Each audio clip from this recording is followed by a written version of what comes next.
মই এগৰাকী বিয়া নোহোৱা কন্যা আছিলোঁ। ৰঙা কাপোৰ পিন্ধাইছিল, ৰঙা লিপষ্টিক খৰধৰকৈ মোৰ মুখত লগালে। মোৰ মূৰত উৰণি দিয়া হ'ল আৰু মোৰ হাতখন ধৰি মোক ৰুমলৈ লৈ যোৱা হৈছিল। মোৰ লগত কোনো ধৰণৰ জোৰ জবৰদস্তি কৰা হোৱা নাছিল। এই সকলোবোৰ মোৰ ইচ্ছামতে হৈ আছিল যদিও মই অসহায় হৈ আছিলোঁ। অৰ্থাৎ প্ৰথমে মোক জোৰ কৰা হৈছিল আৰু তাৰপিছত এই সকলোবোৰ মোৰ ইচ্ছামতেই কৰা হৈছিল। যেতিয়া মই সেই বুঢ়া মানুহজনৰ ফালে চাওঁতে তেওঁ ক'লে, কি চাই আছা? এই কোঠাটোত কি হ'ব জানানে? বহা। বহিবলৈ কওঁতে তেওঁ বিচনাৰ ফালে আঙুলিয়াই দিলে। ইয়াৰ পৰা পলাই যাবলৈ মন গৈছিল, কিন্তু নোৱাৰো। এই কোঠাটোত কোনো খিৰিকী বা আন কোনো বাট নাছিল আৰু এই ঘৰটো বৰ ডাঙৰ আছিল। মোক ইয়ালৈ অনাৰ সময়ত মোক চকু মুদি ৰাখিবলৈ কোৱা হৈছিল, কিন্তু ঘৰৰ ভিতৰলৈ অহাৰ পিছত কোঠাটো পাওঁতে যিমান সময় লাগিছিল, মোৰ এটা ধাৰণা হৈছিল যে হয়তো ঘৰটো বৰ ডাঙৰ, ধনী মানুহৰ ঘৰৰ দৰে। সেই মানুহজন ধনী আছিল আৰু সেইবাবেই মোক ইয়ালৈ আনিবলৈ সক্ষম হৈছিল। মোক বহিবলৈ কৈ বিচনাৰ ফালে আঙুলিয়াই দিলে। মই বহি থাকোঁতে তেওঁ মোক বিচনাত ঠেলি দিলে আৰু মই বাগৰি পৰিলোঁ। তেওঁ ক'লে, এতিয়া ইয়াতে মনে মনে থাকিবা। আৰু তেওঁ নিজেই মুখখন পিছলৈ ঘূৰাই কিবা কামত ব্যস্ত হৈ পৰিল। তেওঁ টেবুল এখনৰ সন্মুখত থিয় হৈ আছিল। মই বিচনাত শুই কান্দিবলৈ ধৰিলোঁ। মোৰ তলৰ পৰা কিবা এটা ঠাণ্ডা অনুভৱ হ'বলৈ ধৰিলে। মোৰ এনে লাগিল যে এই বিচনাখনৰ তলত বৰফ ৰখা হৈছে, নতুবা বৰফৰ দৰে কিবা এটা আছে। মই আচৰিত হৈ পৰিলোঁ। মোৰ চকু পানী আৰু মোৰ সমস্যাবোৰ পাহৰিলোঁ আৰু ভাবিবলৈ ধৰিলোঁ, কি সেইটো? মই সেই মানুহজনৰ ফালে ঘূৰি চালোঁ। তেওঁৰ মুখখন সিফালে। বিচনাৰ পৰা বিচনাৰ কাপোৰবোৰ টানি তললৈ পেলাই দিলোঁ আৰু বিচনাৰ তলৰ দৃশ্যটো দেখি মোৰ ভৰিৰ তলৰ পৰা মাটি ওলাই গ'ল।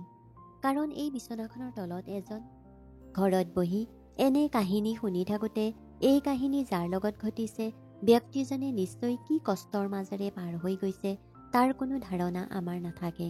আমাৰ এই কাহিনী আপোনালোকৰ সকলোৰে মাজলৈ যাব, কিন্তু আমি কিমান অসহায় মানুহ আছিলোঁ সেইটো আমিহে জানো।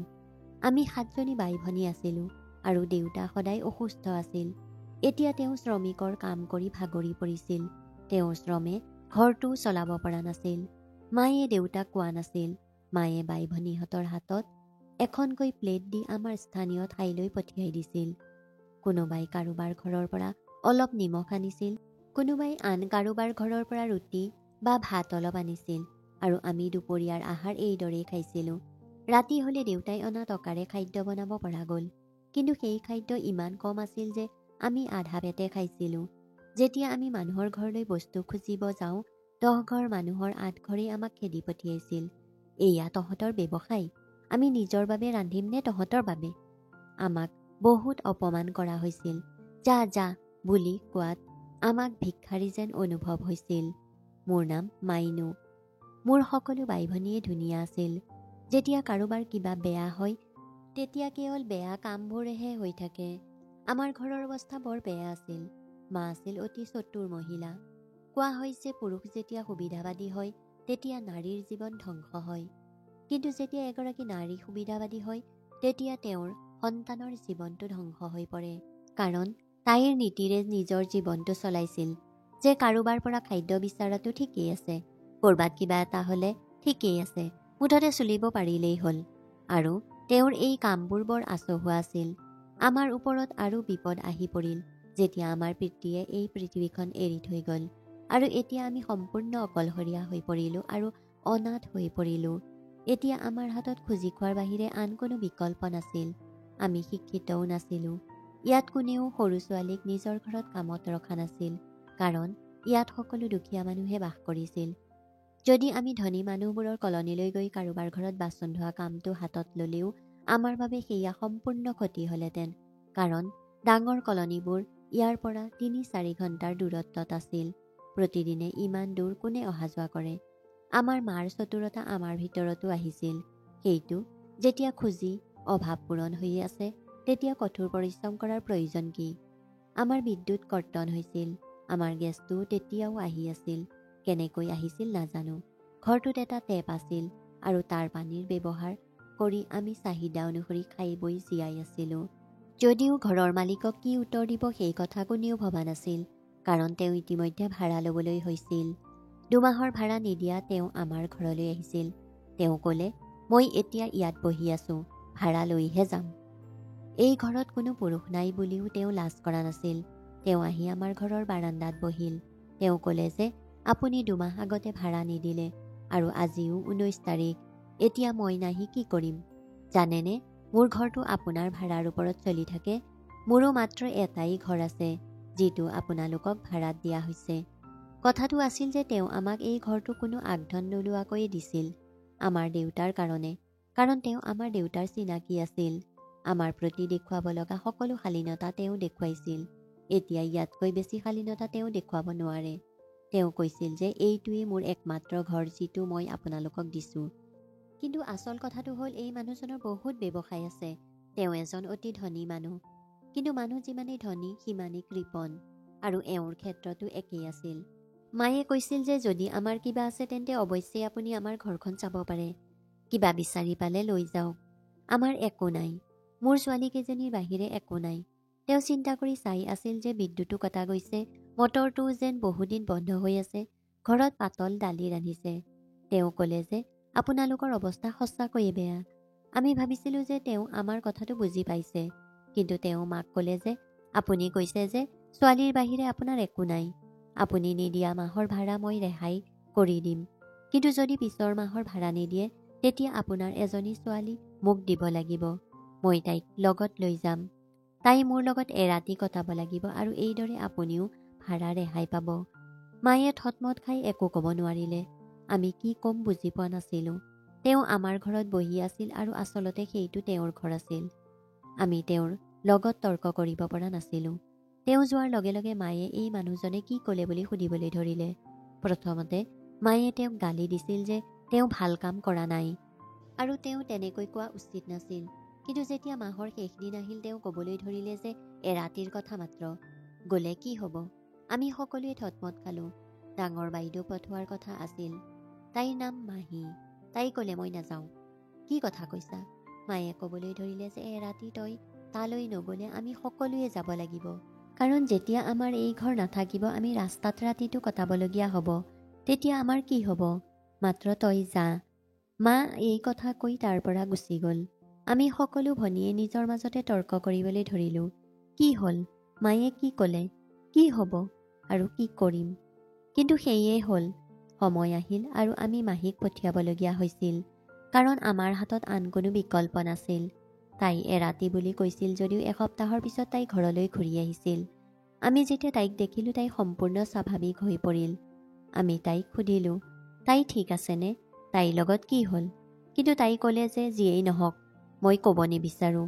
সেই মানুহজনে মোক মানা কৰিছে। তাইৰ এসপ্তাহৰ ভিতৰতে স্বাস্থ্য ভাল হৈ আহিছিল। তাত যেন তাই ভাল খাদ্য খাব পাইছে। তাই 10,000 টকা মাৰ হাতত ৰাখি ক'লে যে এইটোও মানুহজনে দিলে। মায়ে একো কোৱা নাছিল আৰু তাৰ পিছত এনেকৈ একো হোৱা নাই যেন স্বাভাৱিক হৈ পৰিল। এই 10,000 টকালৈ আমাৰ মাহটো পাৰ হৈ গ'ল। একেদৰে পিছৰ মাহটো আহিল। মোতকৈ ডাঙৰ দ্বিতীয় বাইদেউৰ মাহীৰ ওপৰত বৰ খং উঠিল। তাই ক'লে যে তাত কি হৈছিল মাহীয়ে নোকোৱালৈকে মই নাযাওঁ, আৰু মাহীয়ে মুখ খোলা নাছিল, ক'ব নোৱাৰোঁ বুলি কৈ আছিল। যদি তেওঁ গম পায় যে মই এই গোপন কথা প্ৰকাশ কৰিছোঁ তেন্তে তেওঁ আমাক এই ঘৰৰ পৰা বাহিৰ কৰি দিব আৰু এইফালে কাম নহ'ব। তাই বাৰে বাৰে কৈ আছিল যে তুমি মোক নক'লে তোমালোক ৰাস্তাত আহিলেও মই নাযাওঁ। কিন্তু তাৰ পিছত যদি সন্তানক নিজৰ কথাত সন্মত কৰাব বিচাৰে তেন্তে আৱেগিকভাৱে ব্লেকমেইল কৰক, য'ত মোৰ মা বিশেষজ্ঞ আছিল। মায়ে নিজকে মাৰিবলৈ ধৰিলে আৰু ক'লে, এতিয়া কি কৰিম? ইহঁতক লৈ মই ক'লৈ যাম?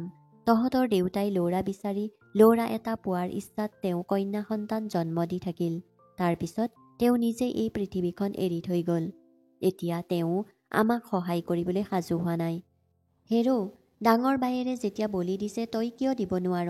তয়ো নিজকে বলিদান দি আমাক এই সকলোবোৰৰ পৰা ৰক্ষা কৰ। অৱশেষত তাই মান্তি হ'ল আৰু তাইও গুচি গ'ল। এনে পৰিস্থিতিত মানুহজনে নিবলৈ গাড়ী এখন পঠিয়াইছিল আৰু সেইখন গাড়ীতেই পুনৰ পঠিয়াই দিছিল। কিন্তু তেওঁ কৈছিল যে 1 ৰাতি, কিন্তু 5 দিনৰ মূৰত ঘূৰি আহিল। তাই উভতি আহোঁতে তাইৰ মুখখনো বন্ধ হৈ আছিল আৰু তাইও একো কোৱা নাছিল। মোৰ তৃতীয় বাইদেউ বৰ ধুনীয়া আছিল আৰু তাই বৰ ভয় খাইছিল। তাই কৈছিল যে মাহটো শেষ হোৱাৰ আগতে এনেকুৱা কিবা এটা হ'ব যে এই পৃথিৱীখন ধ্বংস হৈ যাব। মই তাইক ক'লোঁ, নিজৰ অসহায়তাৰ আৰু বিপদৰ বাবে তুমি কিয় আনৰ বাবে শাস্তি বিচাৰিছা? এদিন মাক ক'লোঁ, এই ঘৰত সৃষ্টি হোৱা এই নাটকখন যদি দেউতা জীয়াই থাকিলে হয় তেন্তে তেওঁৰ কেনে অনুভৱ হ'ল হয় ভাবিছানে? মায়ে কয় যে স্পষ্টভাৱে বেয়া লাগিলে হয়। আৰু কেনে লাগিব? তই এনেবোৰ কথা কিয় কৈছ? মই তেতিয়া ক'লোঁ, দেউতাই এতিয়াও আমাক চাই আছে, হয়তো ক'ৰবাৰ পৰা আমাক দেখি আছে। তেওঁৰ হৃদয়ত চাগে কি চলি আছে? কিয় তেওঁৰ আত্মাক আঘাত দিছা? সেই মানুহজনক কওক যে আমি ইয়াৰ পৰা ওলাই যাম, আমি যিকোনো ঠাইলৈ যাম, আমি কোনোবা মহিলা কেন্দ্ৰলৈ গৈ তাতেই থাকিম। তেওঁ ক'বলৈ ধৰিলে যে আজিকালি মহিলা কেন্দ্ৰত কি হয় জানানে? আৰে আমাৰ নিজৰ ঘৰ। মই ক'লোঁ, আমাৰ নিজৰ ঘৰ নহয়, ভাড়া ঘৰ। ভাড়া দিবলৈ আমি বৃহৎ ত্যাগ কৰিব লাগিব। মায়ে ক'লে, নহয়, মাত্ৰ যি হৈ আছে তাক হ'বলৈ দে। মোৰ খং উঠিল। মাৰ লগত অভদ্ৰামি কৰিব বিচৰা নাছিলোঁ। মই অভদ্ৰ ছোৱালী নাছিলোঁ আৰু মায়ে মোক এনেকৈ ডাঙৰ দীঘল কৰা নাছিল। কিন্তু মই ক'লোঁ, ঠিক আছে, যি হৈ আছে চলি থাকিব দিয়ক। এতিয়া ইয়াৰ পিছত চিলাৰ পাল। তাই ইমান ভয় খাইছে, এই কথা আপুনি জানে, আৰু তাৰ পিছত মোৰ পাল।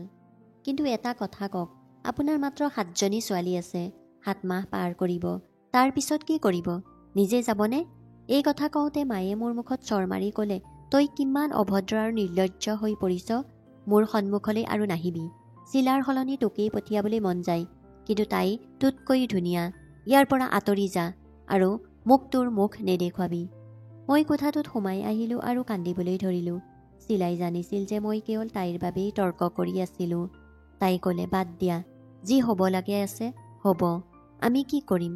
মই মাহী আৰু মোৰ আনজনী ভনীলৈ চাই ক'লোঁ যে আচলতে এই দুজনী আমাৰ শত্ৰু, যিয়ে তাত কি হ'ব সেই কথা ক'বলৈ সাজু নহয়। তাইৰো খং উঠি ক'লে, এই বিষয়ত তুমি কিয় ইমান গুৰুত্ব দিছা? তুমি জানিলে বা নাজানিলেও যিয়ে হ'ব লগা আছে সেয়া হ'বই। সেই মানুহজন প্ৰয়োজনতকৈ বেছি চতুৰ। মাহীৰ মুখৰ পৰা এই কথাবোৰ ওলাই অহাত আনজনী ভনীয়ে তাইৰ হাতখনত ধৰি মনে মনে থাকিবলৈ ক'লে। 3 দিনৰ পিছত চিলাও গুচি গ'ল আৰু যেতিয়া তাই ঘূৰি আহিছিল তাইৰ অৱস্থা প্ৰথম দুগৰাকী ভনীৰ দৰে নাছিল। তাই বহুত কান্দিছিল আৰু বৰ ভয় খাইছিল, আৰু তাইৰ মুখত এটা দাগ আছিল। মই ক'লোঁ, তোমাৰ কি হ'ল? এই আঘাত কেনেকৈ পালা কোৱাচোন? তাই যিদৰে মনৰ সকলো কথা কৈছিল আৰু মই তাইৰ বাবে যুঁজি আছিলোঁ, আনকি তাৰ বাবে মই মাৰ চৰ খাইছিলোঁ। মোৰ আশা আছিল তাই সকলো ক'ব, কিন্তু তাইও ক'বলৈ অমান্তি হ'ল। মোৰ বৰ খং উঠিল। সেই মানুহজনে ইহঁতৰ ওপৰত কেনেকুৱা যাদু কৰিছিল যে ঘূৰি আহিলে বাকৰুদ্ধ হৈ পৰিছিল। মই জোৰ দিওঁতে তাই ক'লে, চোৱা, তাত যিয়েই নহওক ইমান বেয়া নহ'ব। মই আচৰিত হ'লোঁ যে আমাৰ ঘৰলৈ এজন মানুহ আহি আমাৰ ছোৱালীবোৰৰ ওপৰত বেয়া চকু ৰাখিছে, আৰু তেওঁ ক'লে যে তোমাৰ ছোৱালীবোৰ বৰ ধুনীয়া আৰু মই তোমাৰ ছোৱালীজনীক এদিনৰ বাবে বিচাৰোঁ। আৰু ইয়াৰ অৰ্থ কি হ'ব পাৰে? তেওঁ তাত বহি আমাক পূজা কৰিবনে? কিন্তু চিলাই কোনো উত্তৰ নিদিলে। গোটেই মাহটো তাইৰ লগত কেইবাবাৰো কথা পাতিলোঁ, কিন্তু তাই একো কোৱা নাছিল। সেই মানুহজনক অনুসৰণ কৰাৰ কথা ভাবিলোঁ। মই ভাবিছিলোঁ যে তেওঁ আমাৰ ওচৰৰ ছ'চাইটিত থাকে, কিন্তু গেলামালৰ দোকানীটোৱে ক'লে যে অভিজিত ছাৰ এই ঠাইত নাথাকে। মই সুধি আছিলোঁ সেই দোকানীক, যিয়ে মোৰ লগত স্কুলত একেলগে পঢ়িছিল আৰু তাৰ পিছত মেট্ৰিকত ফেইল কৰাৰ পিছত সি ইয়াত কাম কৰিবলৈ আৰম্ভ কৰিছিল। মই তাক এই সকলোবোৰ কথা সুধি আছিলোঁ, কাৰণ গোটেই দিনটো সি দোকানত আছিল। সি সকলোৰে কথা জানিছিল আৰু সি মোৰ এজন ভাল বন্ধু আছিল। সি ক'লে যে অভিজিত ছাৰ ভাল মানুহ নে বেয়া মানুহ সেইটো জনা নাযায়। কেতিয়াবা থিয় হৈ কোনো ভিখাৰীক বহুত টকা দিয়ে। মই ক'লোঁ, যদি মোক কেতিয়াবা তোমাৰ সহায়ৰ প্ৰয়োজন হয় তেন্তে তুমি মোক সহায় কৰিবানে? সি ক'লে, মই তোমাক নিশ্চয় সহায় কৰিম, মাত্ৰ তুমি মোক এটা মাত দিবা। মোৰ ৰামৰ ওপৰত সম্পূৰ্ণ বিশ্বাস আছিল, কিন্তু মাৰ নাছিল, আৰু কোনোবাই মোক লৈ বদনাম কৰিছিল যে তাই ৰামৰ লগত থিয় হৈ কথা পাতি আছে। আচলতে মই অভিজিত নামৰ মানুহজনৰ বিষয়ে তথ্যবোৰ উলিয়াই আনি আছিলোঁ। মায়ে মোক ক'লে, তই ৰামৰ লগত বন্ধুত্ব গঢ়ি তুলিছ। জাননে, ল'ৰা ছোৱালী কেতিয়াও বন্ধু নহয়। মই ক'লোঁ, কিয়? তুমি তোমাৰ ছোৱালীবোৰক আন কোনোবা পুৰুষৰ লগত পঠিয়াই দিয়া। তুমি প্ৰতিমাহে এজনী ছোৱালীক পঠাইছা আৰু তুমি মোক সুধি আছা মই তাৰ লগত কিয় কথা পাতিলোঁ। এই ঘৰত অতি উচ্চমানৰ কাম কাজ চলি আছে। আৰে, মানুহে কৰিব বিচাৰিলে কি কৰিব নোৱাৰে, আগতে ভিক্ষা কৰি খাইছিলোঁ, এতিয়া সন্মান বিক্ৰী কৰি খাইছোঁ। মায়ে তেতিয়া মোৰ মুখত চৰ মাৰি ক'লে, তই কাইলৈকে যাব লাগিব। এইটো মাহ 31 দিনীয়া, কিন্তু তই 30 তাৰিখেই যাবি। অভিজিতক মই নিজেই ফোন কৰিম। তই মোৰ বৰ অশান্তি দিছ। এই কথা শুনি মোৰ বৰ খং উঠিল। মোৰ কোঠালৈ আহি মই কান্দিবলৈ ধৰিলোঁ। এইজনী কেনেকুৱা নাৰী আছিল। আমাৰ মা গোটেই জীৱন আমাৰ দেউতাক অপমান কৰিছিল, অশান্তি দিছিল আৰু হাৰাশাস্তি কৰিছিল। তাই সদায় কিবা নহয় কিবা অভিযোগ কৰি আছিল। আগতে যেতিয়া দেউতাই টকা উপাৰ্জন কৰিছিল, তাই জমা কৰা নাছিল। যিদিনা টকা আহিছিল, তাই ভাল ভাল খাদ্য ৰান্ধিছিল আৰু পইচা নথকা দিনবোৰত পানীৰ লগত পিঠা খাব লগা হৈছিল। এজন পুৰুষৰ কাম হ'ল টকা উপাৰ্জন কৰা আৰু এগৰাকী মহিলাৰ কাম হ'ল সেই টকাখিনি সঠিক ঠাইত ব্যৱহাৰ আৰু পৰিচালনা কৰা। পুৰুষ মহিলাই একেলগে নিজৰ নিজৰ দায়িত্ব পালন কৰিলেহে ঘৰখন ভালদৰে চলি থাকে। কিন্তু মাৰ মাজত এনেকুৱা একো নাছিল। স্বামীৰ মৃত্যুৰ পিছতো মাৰ জ্ঞান ঘূৰি নাহিল। এই সকলোবোৰ ঘটি আছিল জীয়েকহঁতৰ লগত। তাৰ পিছতো মনৰ দুৱাৰ খোলা নাছিল আৰু কেতিয়াও খোলা নাখায়। কিন্তু এতিয়া মই নিজৰ বাবে চিন্তিত হৈ পৰিলোঁ। মোক নিবলৈ আহিলে মোৰ বৰ বেয়া লাগিল। গতিকে মই ভাবিলোঁ বাটতে কোনো দুৰ্ঘটনা হৈ মৃত্যুবৰণ হয় যাতে। কিন্তু তেনে একো নহ'ল। এখন ঘৰৰ সন্মুখত গাড়ীখন আহি পাইছিল। ঘৰখনলৈ এবাৰ চকু ফুৰালোঁ। ঘৰখন বৰ ডাঙৰ আছিল। সন্ধিয়া হৈছিল, আন্ধাৰ হৈ আহিছিল যদিও ঘৰখন যেন ডাঙৰ আছিল সেইটো স্পষ্ট হৈ পৰিছিল।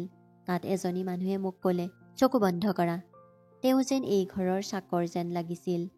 চকু দুটা মুদি মোৰ লগত আহক, তাই ক'লে। মোৰ বাহুত ধৰি মোক আগুৱাই নিবলৈ ধৰিলে। ভৰিৰ তলৰ মজিয়াখনত অনুভৱ কৰিলোঁ। তাৰ পিছত কাৰ্পেট। তাৰ পাছত খোজকাঢ়ি গৈ থাকোঁতে এটা কোঠা পালোঁ, য'ত চকু মেলিয়েই মই ক'লোঁ, ইয়াত কি হৈছে? তেওঁ ক'লে, একো হোৱা নাই, সোনকালে সাজু হোৱা। মোৰ হাতত কাপোৰবোৰ দি বাথৰুমলৈ ঠেলি দিলে। বাথৰুমৰ পৰা পলাই যাবলৈ চেষ্টা কৰিলোঁ, কিন্তু বাথৰুমত কোনো খিৰিকী নাছিল আৰু অলপ পিছতেই মহিলাগৰাকীয়ে পুলিচৰ দৰে দুৱাৰত খুন্দা মাৰিবলৈ ধৰিলে। খৰধৰ কৰক, কি কৰি আছে? দৰজাখন খুলি তাইক সুধিলোঁ, মোক কিয় অনা হৈছে? এই সকলোবোৰ কি? তাই ক'লে, মোক ক'বলৈ আদেশ দিয়া হোৱা নাই। মোক মাত্ৰ কামটো সম্পূৰ্ণ কৰিবলৈ কোৱা হৈছে। ময়ো ইয়াৰ পৰা যাব লাগিব। মোৰো বহুত কাম আছে। আপুনিও আপোনাৰ কাম কৰক আৰু তাৰ পিছত চাওক আপোনাৰ কি হয়। সেইটো আপোনাৰ কথা। অভিজিত ছাৰে কৈছিল, যি কৰিব লাগিব সোনকালেই কৰিব লাগিব। মাত্ৰ 2 ঘণ্টাৰ সময় আছে। মই আচৰিত হ'লোঁ। মই ক'লোঁ, 2 ঘণ্টাৰ সময়? কিন্তু মোৰ ভনীহঁতক 5 দিনৰ পিছত ঘূৰি আহিছিল। এই মানুহবোৰে মোক 2 ঘণ্টাৰ পিছত ঘূৰাই পঠিয়াই দিবনে? কিন্তু তাৰ পিছত 2 ঘণ্টা। ইয়াত কি হ'ব? 2 ঘণ্টাৰ সময় লগা সেই কামটো কি আছিল? কিছু সময়ৰ পাছত মহিলাগৰাকীৰ কাৰোবাৰ ফোন আহিল। কথা পাতি থাকোঁতে দুৱাৰত টোকৰ মাৰিলে। কোন সেইটো নাজানি মোৰ বৰ ভয় লাগিছিল। ইয়ালৈ কোনোবা আহিবনে মোক ক'ৰবালৈ লৈ যোৱা হ'ব? কাৰণ এই কোঠাটোত বহিবলৈ মাত্ৰ এখন চোফা আছিল। দেখিলোঁ অভিজিত ছাৰ। হাতত ফাইল এটা আছিল। তেওঁ ক'লে, চহী কৰা। তুমি শিক্ষিত নে বুঢ়া আঙুলিৰ চাপ দিবা? মই ক'লোঁ, এইটো কি? তেওঁ ক'লে, এই ঘৰত মোৰ লগত থাকিবলৈ এয়া তোমাৰ অনুমতি। এই ঘৰত তোমাৰ যিয়েই নহওক কিয় তুমি আমাক অনুমতি দিবা। মই ক'লোঁ, মই এনে কোনো কাগজত চহী নকৰোঁ। তেওঁ ক'লে, আমি তোমাৰ ভনীহঁতকো চহী কৰিব দিছিলোঁ, তেওঁলোকে কৰিলে। ফাইলটো পাই পঢ়িবলৈ চেষ্টা কৰিলোঁ, কিন্তু ওপৰত তেওঁৰ হাত আছিল। গতিকে কি লিখা আছিল মই পঢ়িব পৰা নাছিলোঁ। অৰ্থাৎ চুক্তি যিয়েই নহওক কিয় ইয়াৰ মূল শিৰোনামটোৰ ওপৰত, আৰু তাতেই তেওঁ হাত থৈছিল। সোনকালে চহী কৰা, খঙেৰে তেওঁ ক'লে। ভয়তে চহী কৰিলোঁ। মোৰ ফালে এবাৰ চকু ফুৰাই ক'লে, আহা। মই ক'লোঁ, চাওক, মই আপোনাৰ লগত ক'তো নাযাওঁ। আপুনি মোৰ ভনীহঁতৰ লগত যি কৰিলে মই তেনেকুৱা নহয়। মই ক'লৈকো নাযাওঁ। তেওঁ ক'লে, আৰে সোনকালে আহা, ইতিমধ্যে বহুত সময় নষ্ট হৈছে। তোমাৰ একো নহয়, মাত্ৰ আমাৰ লগত আহা। মই আকৌ নাযাওঁ বুলি কোৱাত সিহঁতে মোক ধৰি লৈ গৈ আছিল। মোক এটা কোঠালৈ আনি দুৱাৰখন বন্ধ কৰি দিলে। কোঠাটোত সোমোৱাৰ লগে লগে তেওঁ মোৰ হাতখন এৰি দিলে। কোঠাটো দেখি মই আচৰিত হ'লোঁ। এই কোঠাটো দেখাত কাৰোবাৰ শোৱা কোঠাৰ দৰে আছিল। বৰ ধুনীয়া, ভালদৰে সজাই থোৱা আছিল যদিও একেবাৰে পৰিপাটি আৰু পৰিষ্কাৰ নাছিল। এনে লাগিল যেন এই কোঠাটোত 4-5টা ল'ৰা ছোৱালীক এৰি থৈ গৈছে, যিয়ে ইয়াত হুলস্থুলৰ সৃষ্টি কৰিছিল আৰু এতিয়া তেওঁলোক ইয়াৰ পৰা আঁতৰি গৈছে। তেওঁ ক'লে, বহা। কিয় থিয় হৈ আছা? তেওঁ বিচনাখনৰ ফালে আঙুলিয়াই দিলে। কোঠাটোৰ ভিতৰত এখন বিচনা আছিল, যিখন আকাৰত অলপ সৰু আছিল। তাৰ ওপৰত পাতল কাপোৰ পাৰা আছিল। ৰুমৰ দেৱাল পৰ্দা সকলোবোৰ বৰ ভাল আছিল, কিন্তু পৰিষ্কাৰ পৰিচ্ছন্নতা একেবাৰেই নাছিল। ৰুমটো যেন কেতিয়াও কোনেও চাফা কৰা নাই। মই বিচনাত বহি নাথাকিলোঁ। কাষতে থিয় হৈ তেওঁ ফোনত কিবা এটা কৰি আছিল। তেওঁ ক'লে, অলপ বহি থাকা। মই মনতে ভাবিলোঁ, তোৰ কথা মই কিয় শুনিম, তই কোন? কিছু সময়ৰ পাছত তেওঁৰ কিয় ইমান খং উঠিল যে মোক বিচনাৰ ওপৰত ঠেলি দিলে। বহাৰ সলনি মই শুই পৰিলোঁ আৰু মই মোৰ কি হ'ব বুলি ভাবি তিক্তভাৱে কান্দিবলৈ ধৰিলোঁ। মই ছালখনত দেখা পালোঁ চিলিংখন কেনেধৰণৰ চিন আছিল। মই আচৰিত হৈছিলোঁ, কোনে এই কাম কৰিলে? ইমান ডাঙৰ কোঠা এটা য'ত দামী ক'লা পৰ্দা আৰু আচবাব ৰখা হৈছিল, কোনোবাই এনেকুৱা কাম কিয় কৰিব যে বেৰবোৰ লেতেৰা হৈ যাব? বাৰু, এই কথা ভাবি থাকোঁতে মোৰ কঁকালৰ তলত কিবা এটা ঠাণ্ডা অনুভৱ হ'ল। কঁকালৰ পৰা তললৈ মোৰ এনে লাগিল যেন মই বৰফৰ ওপৰত শুই পৰিছোঁ, নতুবা তলত বৰফ ৰখা হৈছে। হঠাৎ মই থিয় হ'লোঁ, কিন্তু অভিজিতৰ চকু আৰু মনোযোগ মোৰ ফালে যোৱা নাছিল। বেডশ্বীটখন আঁতৰাই দিওঁতে বিচনাখনো তিতা যেন লাগিল। তাৰপিছত ময়ো বিচনাখন আঁতৰাই দিলোঁ। বিচনাখন আঁতৰোৱাৰ লগে লগে মোৰ মুখৰ পৰা চিঞৰ এটা ওলাই আহিল আৰু মই উভতি গৈ থিয় হৈ থাকিলোঁ। অভিজিতেও এই দিশলৈ চালে আৰু তেওঁ মোৰ ফালে ডাঙৰ চকুৰে চাবলৈ ধৰিলে, যিজন এই বিচনাৰ তলত বহি হাতত বৰফৰ টুকুৰা এটা লৈ আছিল। কিছু সময়ৰ পাছত সি পাগলৰ দৰে হাঁহিবলৈ ধৰিলে আৰু ক'লে, কইনা ভয় খালে, কইনা ভয় খালে। আৰু মই আচৰিত হৈছিলোঁ, তেওঁ কোন আৰু কি কৈছে? অভিজিতে ক'লে, তুমি কি কৰিলা? এই কাপোৰখন আঁতৰোৱাৰ কি প্ৰয়োজন আছিল? মই ক'লোঁ, এই ল'ৰাজন কোন? তেওঁ ক'লে, এইটো মোৰ ল'ৰা। মই আচৰিত হ'লোঁ। তেওঁ কাৰোবাক মাতিবলৈ ধৰিলে আৰু ক'বলৈ ধৰিলে, তাক ইয়াৰ পৰা উলিয়াই নিয়া। মই ক'লোঁ, নাই, তাক ইয়াৰ পৰা বাহিৰলৈ পঠিয়াব নোৱাৰে। আপোনাৰ লাজ নালাগে নেকি? আমি আপোনাৰ ছোৱালীৰ বয়সৰ আৰু আপুনি আমাৰ অসহায়তাৰ সুযোগ লৈছে। তেওঁ আচৰিত হৈ মোৰ ফালে চালে। মই ক'লোঁ, সেইবাবেই আপোনাৰ ল'ৰাটো পাগল, কাৰণ আপুনি মানুহৰ লগত এনেকুৱা কাম কৰে। সেইবাবেই আপোনাক ভগৱানে শাস্তি দিছে। তেওঁৰ চকুত চকুলো ওলাই আহিল আৰু মই ভাবিলোঁ, তেওঁৰ চকুত চকুলোৰ উদ্দেশ্য কি? তেওঁ বেয়া মানুহ? যদি বেয়া নাছিল, তেন্তে 4 মাহ ধৰি আমাৰ মূৰত কিয় সমস্যা হৈ থিয় হৈছিল? আৰু তেওঁ মোক এনেকুৱা এটা কথা ক'লে যে মোৰ মুখৰ মাত নাইকিয়া হ'ল। যেতিয়া মোক ঘৰলৈ উভতি থৈ যোৱা হৈছিল, সেই সময়ত মায়ে ক'লে, তই দেখোন 4 ঘণ্টাৰ পাছতেই ঘূৰি আহিলি। মই ক'লোঁ, আপুনি কি বিচাৰিছিল, যে মই গোটেই জীৱন তাতেই কটাওঁ? অৱশ্যে এইটোও হ'ব। মায়ে ক'লে, তই কি ক'ব বিচাৰিছ? মই ক'লোঁ, একো নাই। মই গৈ 3গৰাকী বাইদেউৰ ওচৰত বহিলোঁ। সিহঁতে সুধিলে, তোমাক কি কৰিবলৈ কোৱা হৈছিল? মই ক'লোঁ, এতিয়া যেতিয়া মই তোমালোকৰ গোপন কথা ভালদৰে জানো, প্ৰথমতে কোৱা, তোমাক কি কৰিবলৈ বাধ্য কৰা হৈছিল? মই মাহীক সুধিলোঁ, প্ৰথমতে তোমাক কি কৰা হ'ল কোৱা। তাই ক'লে, মোক কোৱা হৈছিল যে এই ঘৰত কাম কৰিবলৈ কোনো নাই আৰু এই ঘৰটো বহুদিন বন্ধ হৈ আছে, গতিকে এই গোটেই ঘৰটো পৰিষ্কাৰ কৰি দিয়া। আৰু গোটেই ঘৰটো চাফা কৰিবলৈ মোক এসপ্তাহ সময় লাগিছিল। তেওঁ ক'লে, মই তোমাৰ মাৰ লগত কথা পাতিম আৰু তোমাৰ কাম হ'ব এই ঘৰটো চাফা কৰা। শপত খাই কৈছোঁ, তেওঁ মোক ইমান কাম কৰিবলৈ বাধ্য কৰাইছিল যে মই কৰিব নালাগিছিল। অৰ্থাৎ সেয়া মানুহৰ কাম নাছিল।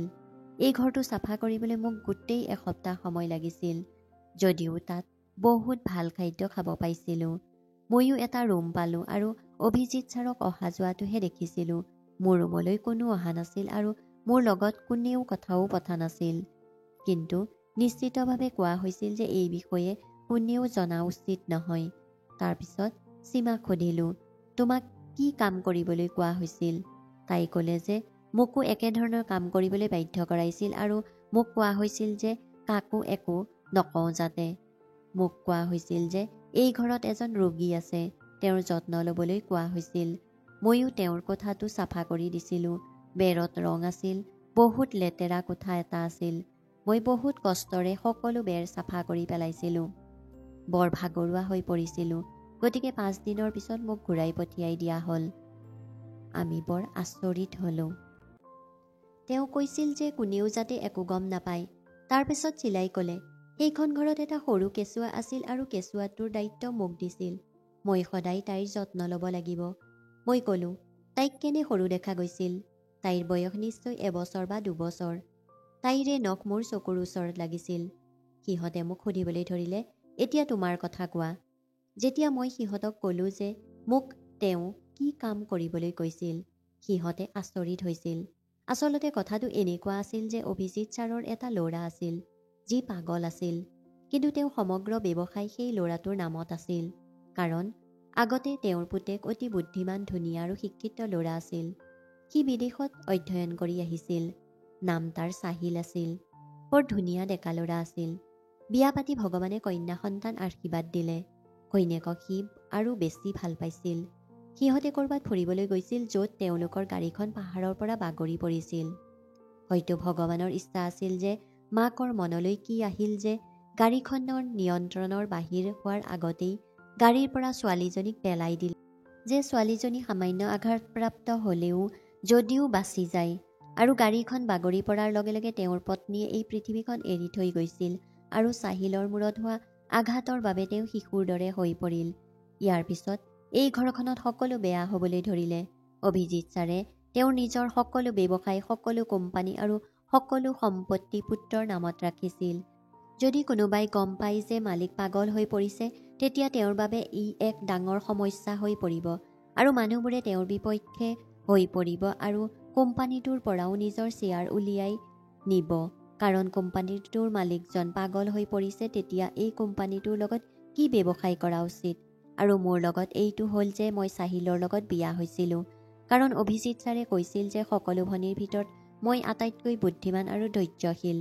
যিখন কাগজত মোক চহী কৰিবলৈ বাধ্য কৰা হৈছিল, সেইখন চুক্তিবদ্ধ বিবাহৰ বাহিৰে আন একো নাছিল। এতিয়া মই চাহিলৰ পত্নী আৰু লগতে সেই গোটেই ঘৰখনৰ মালিকনী। অভিজিত চাহাবে ক'লে যে মই এনেকুৱা মানুহ বিচাৰিছোঁ যিয়ে মোক এই ঘৰখন পৰিচালনা কৰাত আৰু তেওঁৰ ছোৱালীজনীক পৰিচালনা কৰাত, তেওঁৰ পুত্ৰক পৰিচালনা কৰাত সহায় কৰিব, আৰু যাতে কোনেও এই বিষয়ে নাজানে। সেইবাবেই মই তোমালোকক অসহায়তাৰ সুযোগ লোৱাৰ কথা ভাবিছিলোঁ। কিন্তু মোৰ কোনো বেয়া উদ্দেশ্য নাছিল। মই যদি তোমাৰ মাক আগতীয়াকৈ সকলো কথা ক'লোহেঁতেন, তেন্তে তেওঁ হয়তো আন কিবা এটা ক'লেহেঁতেন। কাৰণ তোমাৰ মা বৰ চতুৰ, আৰু মই নিবিচাৰিছিলোঁ যে য'ত মই তেওঁলোকৰ অসহায়তাৰ সুযোগ লোৱাৰ কথা ভাবি আছিলোঁ, তাত তেওঁলোকে মই বিপদৰ পৰা বুলি গণ্য কৰি মোৰ অসহায়তাৰ সুযোগ ল'বলৈ আৰম্ভ কৰিব। সেইবাবেই মই এই সকলোবোৰ নাটকীয় ৰূপ দি ক'লোঁ যে কাকো একো নক'বা। মোৰ এটা ডাঙৰ সমস্যা পেণ্ডিং আছে। যেতিয়া ইয়াৰ সমাধান হ'ব, তেতিয়াই মই তোমালোকক মোৰ ঘৰলৈ শ্বিফ্ট কৰিম, আৰু তাৰ পিছত মই তোমালোকৰ দায়িত্বও ল'ম। ভনীহঁতক এই কথা কওঁতে আটাইকেইজনী আচৰিত হৈ পৰিল আৰু ক'লে, অৰ্থাৎ তুমি এই ঘৰৰ মালিক হৈ পৰিছা আৰু লগতে তেওঁৰ পুত্ৰৰ পত্নীও হৈ পৰিছা। মই ক'লোঁ, হয়, কিন্তু তেওঁৰ জ্ঞান নাই আৰু ডাক্তৰে কৈছে যে তেওঁ সুস্থ হ'ব পাৰে। তেওঁৰ চিকিৎসা চলি আছে। দুদিনৰ পিছত অভিজিত ছাৰে আমাক এই ঘৰলৈ শ্বিফ্ট কৰিলে। মোৰ সৰু দুগৰাকী ভনীক কলেজত ভৰ্তি কৰাই দিলে। চিলাই শিশুটিৰ যত্ন লৈছিল। শিশুটিয়ে তাইক লৈ সুখী আছিল, কাৰণ শিশুটিয়ে তাইক মাক বুলি গণ্য কৰিবলৈ আৰম্ভ কৰিছিল। তাইক খাদ্য আদি ৰান্ধিছিল, আৰু মই মোৰ স্বামী চাহিলৰ যত্ন লৈছিলোঁ। তেওঁ মোক আগৰ পত্নী ৰাহানাৰ নামেৰে মাতিছিল, কিন্তু মই একো গুৰুত্ব নিদিলোঁ। ময়ো তেওঁ ডাক্তৰক লগ পাইছিলোঁ।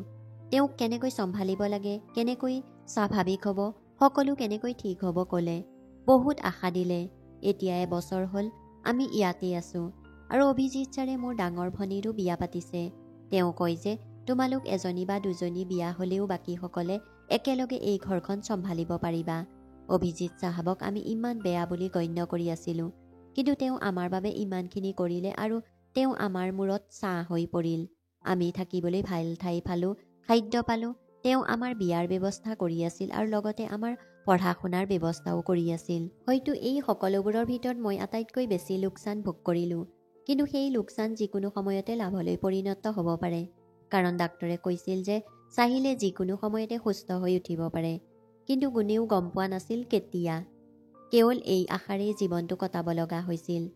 মাহীৰ বিয়া হৈ গৈছে আৰু সীমাৰ বিয়াও ঠিক হৈছে। আমি মাক বুজাই দিছিলোঁ যে তেওঁ যাতে কেতিয়াও কোনো ধৰণৰ চতুৰালি কাম নকৰে, আৰু বৰ্তমান সকলো ঠিকেই আছে। মাৰ মনোভাৱো ঠিকেই আছে। বন্ধু বান্ধৱীসকল, ভিডিঅ'টো কেনেকুৱা লাগিল কমেণ্ট কৰি জনাব, আৰু চেনেলটো ছাবস্ক্ৰাইব কৰিবলৈ নাপাহৰিব। ধন্যবাদ।